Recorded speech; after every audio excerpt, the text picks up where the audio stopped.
ایک حد کے لوگ وہ ہیں جو حق خطیب صاحب کا دفاع کر رہے ہیں اور وہ یہ کہہ رہے ہیں کہ جی چونکہ وہ تاجدار ختم نبوت کا نعرہ لگاتے ہیں اور وہ بڑا اچھا کام کر رہے ہیں اور کرامات دکھاتے ہیں تو وہ حق خطیب جو ہے وہ صحیح ہے، اور دوسرا طبقہ جو ہے وہ ٹوٹلی اگینسٹ ہے اور وہ کہتا ہے کہ کرامات کا کوئی جواز ہی نہیں ہے دین میں، تو یہ سب کچھ فراڈ ہے اور سب کچھ دھوکہ دہی ہے اور جعلی ہے۔ تو اس لیے ہم نے ضروری سمجھا قرآن و حدیث اور ہمارے ائمہ کی روشنی میں ہم وضاحت آپ کے ساتھ شیئر کریں۔ ہم آج کیا کرتے ہیں، ہم اس لیے مرید ہوتے ہیں کہ ہمیں اپنے کاروبار کی ترقی چاہیے ہوتی ہے، کسی کا بچہ نہیں ہوتا تو اولاد کے لیے مرید ہو جاتے ہیں، بیٹا چاہیے تو پیر پکڑ لیتے ہیں، کاروبار چلانا ہو پیر پکڑ لیتے ہیں، شادی نہیں ہو رہی ہو تو پیر پکڑ لیتے ہیں۔ یعنی ہم لوگوں نے پیری فقیری کو اتنا لو سٹینڈرڈ کر دیا ہے کہ ہمارے ہاں معیار یہ ہے، ہم دنیا لینے کے لیے پیر پکڑتے ہیں۔ تو مجھے خود بتائیے جب ہمارا مقصد ہی صحیح نہیں ہوگا تو ہمیں شخص کیسے صحیح ملے گا؟ بسم اللہ الرحمن الرحیم، اللہم صلی علی سیدنا و مولانا محمد وعلی آلہ وصحبہ وبارک وسلم۔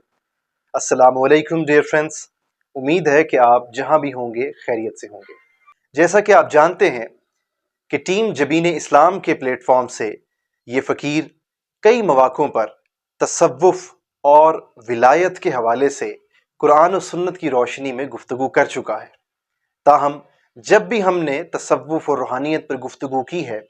تو ساتھ ہی ساتھ ہم نے ان کالی بھیڑوں کا بھی ذکر کیا ہے کہ جنہوں نے دین کا لبادہ اوڑھا ہوتا ہے مگر در پردہ ان کے مفادات دنیاوی ہوتے ہیں، اور ان کی وجہ سے پھر جو تان ہے، جو طنز ہے، وہ تصوف، روحانیت اور ولایت پر آتا ہے، اور ہماری جو نیو جنریشنز ہیں وہ تصوف سے دور چلی جاتی ہیں۔ اس نشست میں جو ہمارا کور ٹاپک ہوگا وہ حالیہ جو سید اقرار الحسن صاحب اور حق خطیب صاحب کے درمیان جو حالیہ ملاقات ہوئی ہے، اس حوالے سے سوشل میڈیا پر بہت چہمگوئیاں ہیں اور ہر کوئی اس حوالے سے اپنا اپنا ذاتی تجزیہ پیش کر رہا ہے۔ تو ہم نے یہ ضروری سمجھا کہ ہم اس حساس موضوع پر حوالہ جات کے ساتھ گفتگو کریں۔ ہمارا ہرگز مقصد یہ نہیں ہے کہ ہم جو لیٹسٹ ٹاپک ہے یا جو کرنٹ افیئرز میں جو ہاٹ ٹاپک ہے تو ہم اس کو یوز کر کے اپنی پاپولیرٹی کو اور اپنی پروموشن کو ایکسپینڈ کریں، ایسا ہرگز مقصد نہیں ہے۔ ہمارا آبجیکٹو یہ ہے کہ ہم ایک ٹاپک ہے تصوف کا، روحانیت کا اور ولایت کا، کہ جس کے حوالے سے ہماری یوتھ اسپیشلی اور ہماری نیو جنریشنز جو اکثر کنفیوژنس کا شکار رہتی ہیں، تو یہ حق خطیب والے معاملے پر چونکہ کنفیوژنس بڑھ گئی ہیں اور ایک طبقہ وہ ہے، یعنی کہ حدیں جو ہیں وہ بہت زیادہ ایکسپینڈ کر گئی ہیں۔ ایک حد کے لوگ وہ ہیں جو حق خطیب صاحب کا دفاع کر رہے ہیں اور وہ یہ کہہ رہے ہیں کہ جی چونکہ وہ تاجدار ختم نبوت کا نعرہ لگاتے ہیں اور وہ بڑا اچھا کام کر رہے ہیں اور کرامات دکھاتے ہیں تو وہ حق خطیب جو ہے وہ صحیح ہیں، اور دوسرا طبقہ جو ہے وہ ٹوٹلی اگینسٹ ہے اور وہ کہتا ہے کہ کرامات کا کوئی جواز ہی نہیں ہے دین میں، تو یہ سب کچھ فراڈ ہے اور سب کچھ دھوکہ دہی ہے اور جعلی ہے۔ تو اس لیے ہم نے ضروری سمجھا کہ قرآن و حدیث اور ہمارے ائمہ کی روشنی میں ہم وضاحت آپ کے ساتھ شیئر کریں۔ اب یہاں پر جو ہماری یہ نشست ہے، اس کے حوالے سے میں آپ کو بتاتا چلوں کہ اس کے جو اہم پوائنٹس ہوں گے ان میں سب سے پہلے میں کوشش کروں گا کہ تصوف کا جو کمپلیٹ پیکج ہے اس کو آسان اور سادہ الفاظ میں آپ کے سامنے کلیئر کر سکوں۔ جب ہم تصوف اور روحانیت کو اور ولایت کو سمجھ لیں گے، پھر اس کے بعد ہم جائزہ لیں گے کہ آیا سید اقرار الحسن اور حق خطیب والے معاملے میں حق پر کون ہے اور باطل پر کون ہے، لوگوں کو صحیح راستہ کون دکھا رہا ہے اور لوگوں کو گمراہ کون کر رہا ہے۔ اس کے بعد تیسرے نمبر پہ ہم حضور غوث العظم الشیخ عبد القادر الجیلانی رضی اللہ تعالیٰ عنہ، جن کو شہنشاہ تصوف اور روحانیت اور ولایت کا بانی سمجھا جاتا ہے، ہم ان کی تعلیمات کی روشنی میں دیکھیں گے کہ اس راہ کا جو مرید ہوتا ہے اصل میں اس کی تعریف کیا ہے، مرید کہتے کس کو ہیں، اور پھر جو مرید کا بازو پکڑ کے راہ سلوک پر چلانے والا مرشد ہوتا ہے آخر اس کی تعریف کیا ہے، شیخ کون ہوتا ہے، مرشد کون ہوتا ہے، اور پھر آخری جو حصہ ہوگا ہماری گفتگو کا اس میں ہم ان عوامل پر بات کریں گے کہ جو عوامل ایک مرشد کو حق سے باطل کی طرف لے جاتے ہیں، یعنی کہ وہ شخص، وہ شیخ جو لوگوں کی ان کو گمراہی سے ہدایت کی طرف لانے کا دعویٰ کر رہا ہوتا ہے، خود تو وہ یہ دعویٰ کرتا ہے کہ وہ لوگوں کو ہدایت کی طرف لائے گا، لیکن اسی راستے میں چلتے چلتے وہ خود بھی گمراہی کا شکار ہو چکا ہوتا ہے۔ تو وہ کون سے گمراہ لوگ ہوتے ہیں جو دیکھنے میں تو شیخ ہوتے ہیں، مرشد ہوتے ہیں، مگر ہمیں اپنا دامن ان سے بچانا ہے؟ تو گفتگو کا آخری حصہ اس پر ہوگا۔ اب میں سب سے پہلے آپ سے یہ شیئر کرنا چاہوں گا کہ تصوف، روحانیت اور ولایت کے جو عوامل ہیں، جو مختلف فیکٹرز ہیں، ان کو اگر ہم تمام تعلیمات تصوف کی روشنی میں دیکھیں تو ان کی تعداد 5 بنتی ہے۔ سب سے پہلا جو فیکٹر ہے، جو تصوف کا لازمی جزو ہے، اسے کہتے ہیں اخلاص فی نیت۔ یعنی جب تک ہماری نیتیں، یعنی ہمارے جو دل کے ارادے ہیں، وہ خالص نہیں ہوں گے اللہ کی رضا کے لیے، اللہ کے حبیب صلی اللہ علیہ وآلہ وسلم کی رضا کے لیے، یعنی جب ہماری عبادات اور نیک اعمال کا ذریعہ اور نیک اعمال کا سبب اور نیک اعمال کرنے کی جو ہماری وجہ ہے اور نیت ہے اور ارادہ ہے، وہ خالصتاً اللہ کے لیے نہیں ہوگا، اللہ کے رسول کے لیے نہیں ہوگا صلی اللہ علیہ وآلہ وسلم، تو یہ پہلا سٹیپ ہمارا عبور نہیں ہوتا، کراس نہیں ہوتا۔ اس کو اخلاص فی نیت کہتے ہیں، اس کو صدق نیت بھی کہتے ہیں، یعنی دل کا صاف ہونا۔ پھر اس کے بعد جو سیکنڈ فیکٹر آتا ہے اسے کہتے ہیں علم نافع۔ یعنی تصوف میں جب تک آپ کے پاس اخلاص فی نیت کے بعد علم نافع نہیں ہوتا، وہ علم جو نہ صرف آپ کی شخصیت کو سنوارے، جو نہ صرف آپ کو نفع دے، بلکہ وہ آپ کے ذریعے آپ کے سراؤنڈنگ میں، آپ کے معاشرے تک آپ کے علم کا نفع پہنچائے، اسے علم نافع کہتے ہیں، بینیفیشل نالج۔ تو علم نافع دوسرا فیکٹر ہے۔ پھر اس کے بعد تیسرا فیکٹر آتا ہے اعمال صالحہ۔ یعنی جب تک آپ اعمال پر پختہ نہیں ہوتے، آپ ایک صوفی نہیں بن سکتے۔ اب بہت سارے ایسے لوگ ہیں ہمارے معاشرے میں جو نہاتے تک نہیں ہیں، غسل نہیں کرتے، جن کو غسل کے فرائض کا نہیں پتا، جن کو وضو کا طریق نہیں پتا، اور وہ خود کلندر ہونے کا دعویٰ کرتے ہیں، وہ خود مرد مجاہد اور پتہ نہیں نہ جانے کیا کچھ القابات استعمال کر لیتے ہیں، اور لوگ ان کو بڑے بڑے پیر کہتے ہیں، اور وہ سب جعلی پیر ہیں۔ وہ خود بھی گمراہ ہوتے ہیں اور اپنے ذریعے سے اپنے ساتھ جڑنے والے لوگوں کو بھی گمراہ کرتے ہیں۔ تو یہ وہ لوگ ہیں جو اعمال صالحہ پر بھی پختہ نہیں ہوئے، تو انہوں نے تصوف کی راہ پر کیا چلنا ہے؟ تو تصوف کے لیے اعمال صالحہ انیویٹیبل انگریڈینٹ ہے، لازم و ملزوم ہے، ناگزیر جزو ہے۔ اس کے بغیر تصوف کی راہ میں آپ چل ہی نہیں سکتے۔ اس کے بعد سیکنڈ لاسٹ فیکٹر تصوف کی وادی میں جو آتا ہے اسے کہتے ہیں اخلاق حسنہ۔ یعنی آپ کا اپنے ساتھ، اپنی ذات کے لیے اور اپنی ذات سے جڑے ہوئے افراد کے ساتھ جو رویہ ہے، جو طریقہ ہے، جو طرز عمل ہے، وہ بطریق سنت مصطفیٰ صلی اللہ علیہ وآلہ وسلم ہو جائے۔ تو اخلاق حسنہ یعنی کوئی آپ سے برا بھی پیش آئے، آپ تب بھی اس کے ساتھ اچھے طریقے سے پیش آئیں، پھر آپ اخلاق کی وادی میں پختہ ہوتے ہیں۔ اس کے بعد آخری جو فیکٹر ہے تصوف کے ہاں اسے کہتے ہیں سلامت صدر۔ یعنی ہمارے دل جو ہیں وہ دوسروں کے بغض سے، کینہ سے، نفرت سے اور حسد سے پاک ہو جائیں۔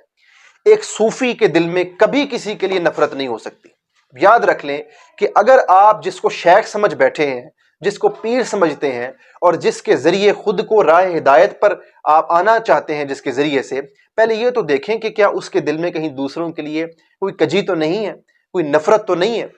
جب تک آپ کے دل میں دوسروں کے لیے اخلاص نہیں آ جاتا، مخلوق خدا کے لیے صفائی نہیں ہو جاتی آپ کے دل میں، آپ صوفی نہیں بن سکتے۔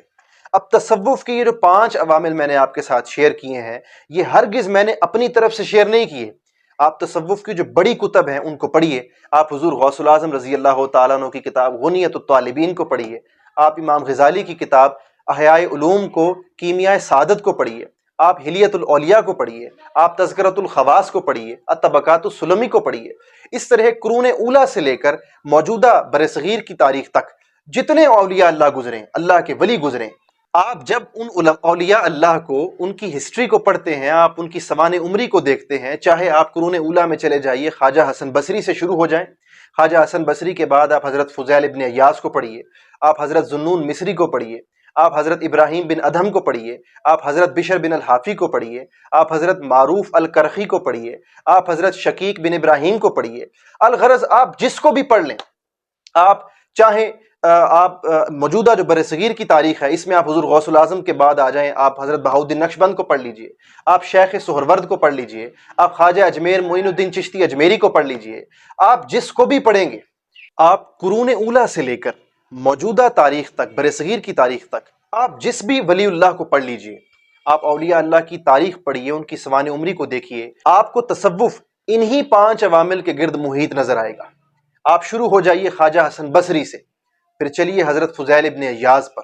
پھر وہاں سے چلیے حضرت ذوالنون مصری پر، وہاں سے آئیے حضرت بشر بن الحافی پر، حاتم الاسم پر، آپ حارث بن المحاسبی کو پڑھیے، آپ حضرت ابراہیم بن ادھم کو پڑھ لیجئے، آپ حضور غوث العظم شیخ عبد القادر جیلانی کو پڑھیے، آپ خواجہ اجمیر معین الدین چشتی اجمیری سے لے کر داتا علی حجویری کو پڑھ لیں، بابا فرید الدین گنج شکر کو پڑھ لیجئے، سلطان باہو کو پڑھ لیجئے۔ آپ جس بھی صوفی کو پڑھیں گے، جس بھی ولی اللہ کی کتاب پڑھیں گے، ان کی تعلیمات سے فیض لیں گے، آپ کو تصوف میں کہیں پر یہ نہیں ملے گا کہ کرامات دکھانے والا شخص صوفی ہوتا ہے۔ یہ لطف کی بات ہے کہ تاریخ اسلام میں کبھی کسی صوفی نے اور کبھی کسی ولی نے ایک دفعہ بھی کرامات کو بنیاد نہیں بنایا تصوف کے لیے، بلکہ حضور غوث العظم رضی اللہ تعالیٰ عنہ کے ہاں تو اتنی سختی ہے کہ آپ فرمایا کرتے تھے کہ جو شخص کرامات دکھانے کا دعویٰ کرے تو سمجھ لو کہ وہ جھوٹا ہے، وہ ہرگز صوفی نہیں ہے، اللہ کا ولی ہونا تو درکنار۔ اب یہاں پر آپ آ جائیے موجودہ عصر حاضر میں جو سید اقرار الحسن اور حق خطیب صاحب کا معاملہ ہے، اس حوالے سے دیکھیے تو ہم نے یہ دیکھا کہ حق خطیب صاحب جو ہیں وہ اپنی کرامات کی باقاعدہ ویڈیوز بناتے ہیں اور پوری دنیا کو پروموٹ کرتے ہیں، اور حق خطیب صاحب کی جو وجہ شہرت ہے، جس وجہ سے لوگ ان کو پہچانتے ہیں، وہ وجہ تو صرف یہی ہے کہ جی وہ ویڈیوز پر ان کی کرامات دیکھی جاتی ہیں، کبھی کسی آنکھوں سے زنجیر نکالی جا رہی ہے، کبھی کسی کے منہ سے کچھ نکالا جا رہا ہے۔ تو خود سوچئے، ایک طرف شہنشاہ تصوف، روحانیت کے بانی حضور غوث العظم شیخ عبد القادر جیلانی رضی اللہ تعالیٰ عنہ فرمائے کہ جو شخص کرامات کا دعویٰ کرے وہ جھوٹا ہے، اور دوسری طرف ہمارے ہاں آج کے دور میں معیار یہ ہو جائے کہ ہمارے سادہ لو عوام یہ سمجھیں کہ جو آنکھوں سے زنجیر نکالے گا یا منہ سے کچھ نکال کر کرامات دکھائے گا تو صرف وہی ولی ہے۔ وہ کیسے ولی ہو سکتا ہے؟ ولی تو وہ ہوتا ہے جو خود کو چھپاتا ہے، ولی تو وہ ہوتا ہے جو پہلے تصوف کی راہ پر چل کر اپنے نفس کو مٹاتا ہے۔ جو شخص اپنے آپ کو فنا نہیں کر سکا اللہ اور اللہ کے رسول صلی اللہ علیہ وآلہ وسلم کی راہ میں، وہ صوفی کیسے بن سکتا ہے؟ وہ ولی کیسے بن سکتا ہے؟ تو سید اقرار الحسن صاحب کو تو ہمیں خراج عقیدت پیش کرنا چاہیے کہ انہوں نے ایسے عنصر کو بے نقاب کیا کہ جو عنصر ہمارے دین کی بدنامی کا وجہ بن رہا ہے۔ ہمارے تصوف، روحانیت اور ولایت اور سلوک اللہ، یہ جو راستہ ہے اس کی بدنامی کا باعث بن رہا ہے۔ تو اس شخص کو ایکسپوز کرنا اور اس کے ذریعے ہماری نیو جنریشنز کو بچانا، چونکہ وہ ایسے عوامل کو، جب ایسے عناصر کو دیکھتے ہیں تو وہ دین سے بدظن ہو جاتے ہیں، اور ہمارے بچے ہماری آنکھوں کے سامنے ایتھیسٹ بن رہے ہیں، وہ دین سے بیزار ہو رہے ہیں، وہ تصوف سے بیزار ہو رہے ہیں، وہ یہ سمجھتے ہیں کہ یہ سب شعبدہ بازی ہے، یہ کرامات کچھ نہیں ہوتی، جبکہ کیا ہم نے قرآن مجید نہیں پڑھا؟ یہاں پر میں دوسری ایکسٹریم کو بھی جواب دیتا چلوں کہ جو لوگ کرامات کا بالکل انکار کر دیتے ہیں، یہ بھی غلط ہے۔ کرامات ہی کو بنیاد بنا کر سب کچھ تصوف کو سمجھ لینا یہ بھی غلط ہے، لیکن کرامات کا قطعی طور پر انکار کر دینا یہ بھی غلط ہے۔ کیا قرآن مجید میں ہم نے حضرت موسیٰ علیہ السلام اور حضرت خضر علیہ السلام کی ملاقات کا واقعہ نہیں پڑھا؟ کیا ہم نہیں جانتے کہ حضرت خضر علیہ السلام جو ہیں مفسرین کے ہاں سب نے کثرت رائے سے لکھا ہے، قول مختار ہے کہ حضرت خضر علیہ السلام اللہ کے ایک ولی ہیں، اور بہت قلیل رائے یہ ہے کہ وہ اللہ کے ایک نبی ہیں، جبکہ اکثریت کے ہاں وہ اللہ کے ولی قرار دیے گئے ہیں۔ تو حضرت خضر علیہ السلام نے جب کشتی کو عیبدار کر دیا تھا تو ابھی تو کسی کے سامنے نہیں تھا کہ آگے بادشاہ کھڑا ہوگا کنارے پر، ساحل پر،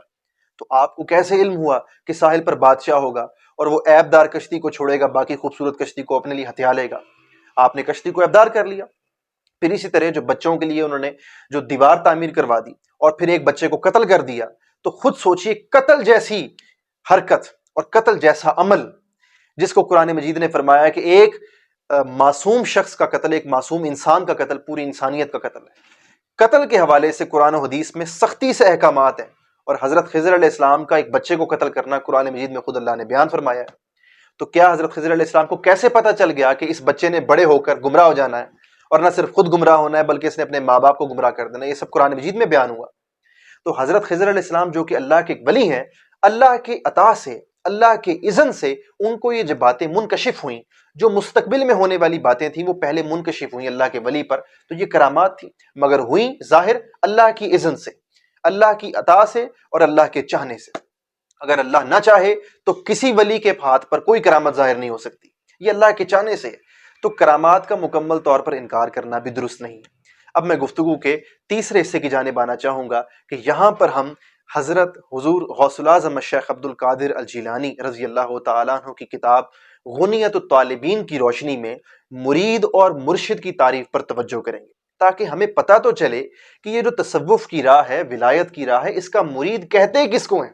اور پوچھیں بھی ان سے کہ جو تصوف کی راہ کے بانی ہیں، اسکول آف تھاٹ کے وہ فاؤنڈر ہیں، تو حضور غوث الاعظم فرماتے ہیں غنیت الطالبین میں، آپ فرماتے ہیں کہ مرید وہ ہے جو اپنے ارادے کو اس طرح خالص کر لے، اپنے دل کے ارادے کو، فرماتے ہیں وَأَمَّا الْإِرَادَةُ تَرْكُ مَا عَلَيْهِ الْعَادَةُ، کہ ایک شخص تصوف کی راہ میں آنے سے پہلے اس کی جو عادتیں ہیں، مثال کے طور پر کسی کی عادت ہوگی کہ کوئی جھوٹ بولتا ہوگا، کسی کی عادت ہوگی کہ کوئی عبادت میں ناپختہ ہوگا، نماز میں ناپختہ ہوگا، نماز چھوٹ جاتی ہوگی، روزے نہیں رکھتا ہوگا، یعنی کسی کے ہاں عبادات میں کمی ہوگی تو کسی کے ہاں عبادات تو ہوں گی مگر ساتھ ساتھ گناہ بھی ہوں گے۔ تو جو بھی عادتیں ہیں، حضور غوث الاعظم فرماتے ہیں کہ تصوف کی راہ میں آنے سے پہلے بندے کی جو عادتیں ہیں، ترک ما علیہ العادہ، جب تک وہ بندہ اپنی ان عادتوں کو ترک نہیں کر دیتا، ان عادتوں کو چھوڑ نہیں دیتا، تو تب تک وہ مرید نہیں بن سکتا۔ آپ فرماتے ہیں کہ مرید کون ہے؟ مرید وہ ہے وَأَمَّا الْإِرَادَةُ، جو ارادہ کر لے کہ اس نے اللہ کا قرب حاصل کرنا ہے، وہ ارادہ کر لے کہ اس نے نبی پاک صلی اللہ علیہ وآلہ وسلم کی تعلیمات پر خود کو چلانا ہے، جب تک وہ ارادہ نہیں کرتا تو وہ مرید نہیں بن سکتا۔ مرید خالص وہ ہے، مرید حق وہ ہے کہ جو اپنے دل کو ماں سوا، اللہ کے سوا جو کچھ ہے اس سے اپنا دل اٹھا لے، اس کا دل اس دنیا میں نہ لگے، اس دنیا کے جاہ و جلال سے اٹھ جائے، زر و زمین اور زن سے اٹھ جائے، اس کا دل لالچ سے بے غرض ہو جائے، اس کا دل دنیا کی ہوس اور حرص سے پاک ہو جائے۔ جب تک ایک شخص کا دل پاک نہیں ہو جاتا، اس کے دل کا رخ خالصتاً اللہ اور اس کے رسول صلی اللہ علیہ وآلہ وسلم کی طرف نہیں ہو جاتا، وہ مرید نہیں کہلایا جا سکتا۔ تو یہاں سے اندازہ لگائیے اس میں قصور ہم لوگوں کا بھی ہے، یہ جو ایسے شعبدہ باز، جعلی پیر اور جھوٹے پیر جب اپنی دکانیں قائم کر لیتے ہیں اور معاشرے میں اپنے آپ کو ایکسپینڈ کر لیتے ہیں، پروموٹ کر لیتے ہیں، تو وہ دین کے ٹھیکیدار بن جاتے ہیں۔ اس میں قصور ہم لوگوں کا بھی ہوتا ہے۔ کیوں؟ کیونکہ ہم لوگ ان کے بغیر کچھ سوچے سمجھے مرید ہو جاتے ہیں۔ ہم صرف تصوف کے نام پر، عقیدت کے احترام میں ہم ان کے مرید ہو جاتے ہیں، جبکہ پہلے ہم یہ تو دیکھیں کہ مرید کہتے کس کو ہیں۔ مرید تو وہ ہے کہ جس کا دل خالص ہو جائے اللہ کے لیے۔ تو مرشد پھر کون ہوگا؟ مرشد تو وہی ہوگا جو آپ کے دل کو خالص کر دے۔ تو جب تک یہ لوگ ہمارے دل کو اللہ کے لیے خالص نہیں کر سکتے تو یہ مرشد حقیقی کیسے ہو سکتے ہیں؟ ہم ان کو مرشد بنا لیتے ہیں، شیخ بنا لیتے ہیں، جبکہ یہ خود گمراہ ہوتے ہیں اور اپنے ذریعے دوسروں کو بھی گمراہ کرتے ہیں۔ تو یہاں سے حضور غوث الاعظم کی تعلیمات سے ہمیں مرید خالص کی تعریف پتہ چلتی ہے۔ پھر اس کے بعد حضور غوث الاعظم یہاں تک فرماتے ہیں کہ فَإِذَا تَرْكُ الْعَبْدُ الْعَادَةَ الَّتِي هِيَ حُظُوظُ الدُّنْيَا وَالْأُخْرَى،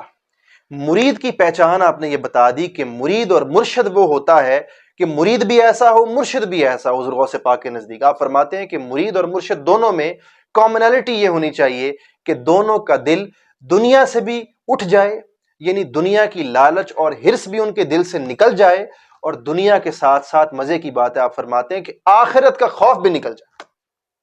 آخرت کی لالچ بھی نکل جائے۔ یعنی کہ اگر آخرت کی لالچ ہو ہمارے دل میں کہ ہمیں جنت ملے گی اور دوزخ سے بچ جائیں گے، تو جنت لینے کے لیے اور دوزخ سے بچنے کے لیے ہم عبادت کریں۔ حضور غوث الاعظم فرماتے ہیں اس سے بھی آگے چلے جاؤ، although کہ جنت لینا، جنت حاصل کرنا ایک مسلمان کا حق ہے اور دوزخ سے بچنا مسلمان پر فرض ہے، اس کو بچنا چاہیے، لیکن جو میں نے بات آپ سے کہی کہ آخرت کا خوف، وہ اس سینس میں آپ سے بات کہی کہ حضور غوث پاک کے نزدیک وہ چاہتے ہیں کہ جو صوفی ہوتا ہے، جو مرید ہوتا ہے، وہ ایک آئیڈیل مسلم ہوتا ہے، وہ آخرت کی لالچ سے بھی آگے بڑھ جاتا ہے، اور وہ چاہتا یہ ہے کہ آخرت میں اللہ چاہے تو دوزخ دے، چاہے تو جنت دے، وہ بھی اس کی مرضی،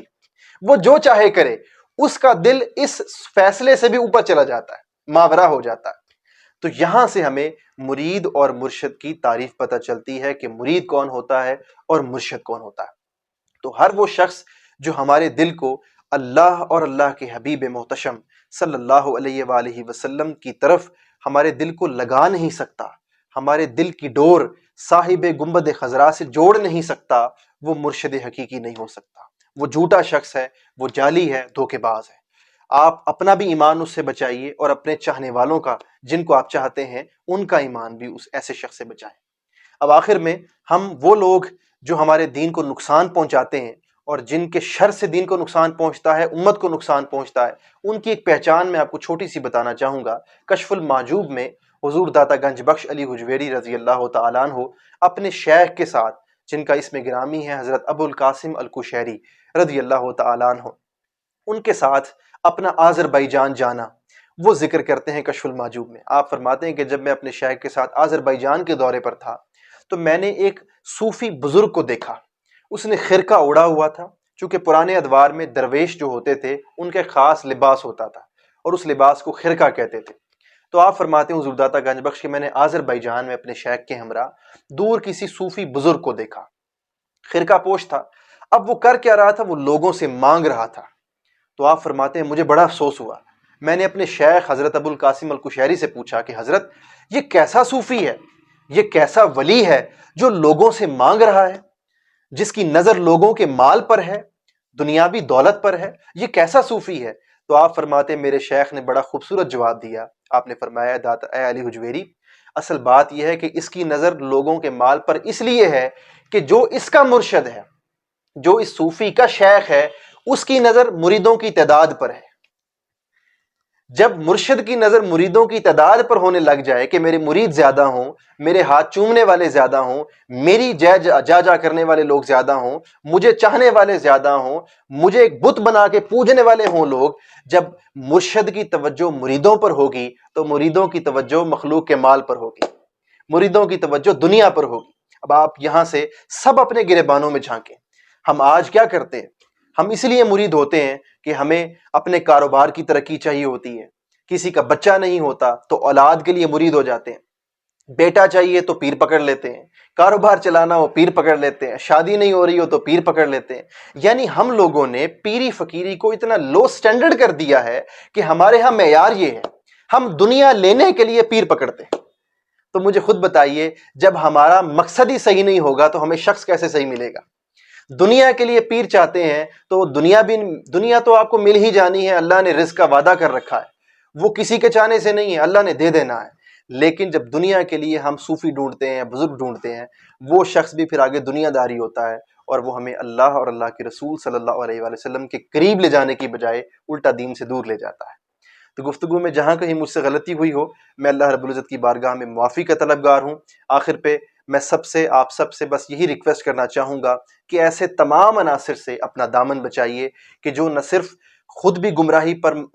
قائم ہیں اور ڈٹے ہوئے ہیں بلکہ اڑے ہوئے ہیں، اور ان کے ذریعے دوسرے لوگ بھی گمراہ ہوتے ہیں، ہماری نیو جنریشنز گمراہ ہوتی ہیں. اللہ تعالی ہمیں عمل کی توفیق عطا فرمائے. والسلام علیکم ورحمۃ اللہ.